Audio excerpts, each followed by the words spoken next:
Hello everyone, welcome back to my channel. Today I'm going to discuss about the Route-Hurwitz method. As I mentioned before, there are mainly two methods. One is RH method and another one is root locus.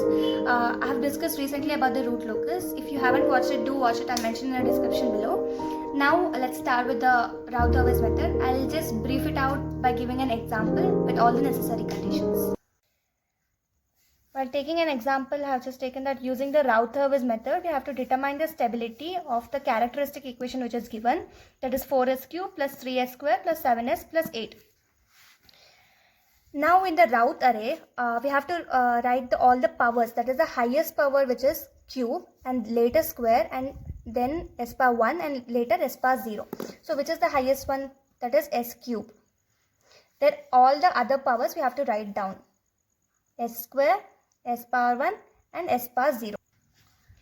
Now for all the highest powers we have to write the magnitude. So here it is 4 for the s cube. So I'm going to write 4. Later we have to take the alternate parts. So I'm going to leave this and later take 7. And again I'm going to leave this. If there is another number I'm going to take here. So since it is not there, I'm just going to leave it as 0. Now for s square, the highest power s square, the magnitude is 3. Now again alternate wise, this I'm not going to take and this is 8 and here again nothing is there. Now how to solve this? So we have to just multiply 7 with 3. So 7 into 3 and 8 with 4. Minus, we have to just subtract it, 8 into 4. And we have to divide it by the original, that is by 3. So when I solve this, I'll get 21 minus 8 ones are 8, 8 are 16, 8 is 4, 4 are 32 divided by 3, which is minus 11 by 3. So minus 11 by 3. So again we have to follow the same procedure. Again minus 11 by 3 I'm going to multiply with 8. So again minus 11 by 3 into 8 and 0 with 3, which is nothing but 0, and again dividing by minus 11 by 3, and these cancels and we remain with 8. The number of sign changes here in the first column will tell us whether the system is stable or not. Here if we talk about the sign changes in the first column, here it is positive, so no sign change. Here from 3 to minus 11 by 3, so there is one sign change, and again from minus to plus, again one more sign change. So totally there are 2 sign changes.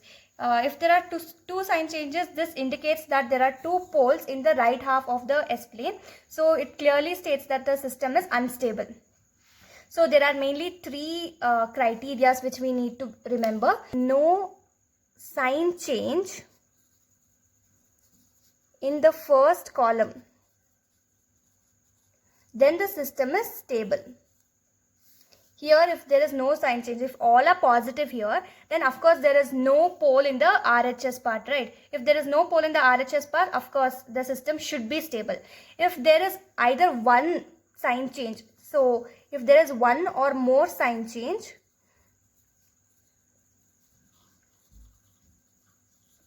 in first column, then the system is unstable. And you have to also remember that the number of unstable poles is equal to the number of sign changes in the first column. So this is about the stability of the Route-Hurwitz. Regarding the special cases of the Route-Hurwitz, I'll just tell in the next video. Thank you.